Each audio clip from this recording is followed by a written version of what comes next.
ಈಗ ಕಪ್ಪಿಂದ 2 cup water ಹಾಕಬೇಕು. ಇದು ಕುದಿಬೇಕು ಚೆನ್ನಾಗಿ. ನೋಡಿ ಕುದ್ದಿದೆ. ಇವಾಗ ಮಸಾಲೆ ಹಾಕೋಣ. ಮ್ಯಾಗಿ ಮಸಾಲ ಇದರಲ್ಲಿ ಎಲ್ಲ ಇರುತ್ತೆ, ಖಾರ ಉಪ್ಪು ಎಲ್ಲ ಇರುತ್ತೆ.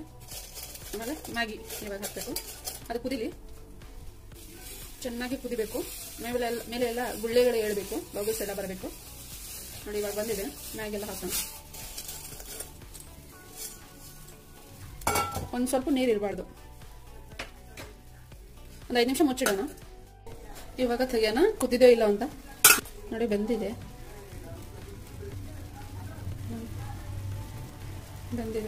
ನೋಡಕ್ಕೆ ಡೆಕೋರೇಷನ್ ಇದು ಸ್ವಲ್ಪ ಮೇಲಿಂದ ಹಾಕ್ಬಿಟ್ಟು ಚೆನ್ನಾಗಿರುತ್ತೆ. ಆಮೇಲೆ ಸ್ವಲ್ಪ ಕೊರಿಯಂಡರ್ ತುಂಬ ಚೆನ್ನಾಗಿ ಕಾಣುತ್ತೆ. ನೋಡಿ ಇವಾಗ ಸರ್ವ್ ಮಾಡ್ತಾ ಇದೀನಿ. ಬಿಸಿ ಇದೆ.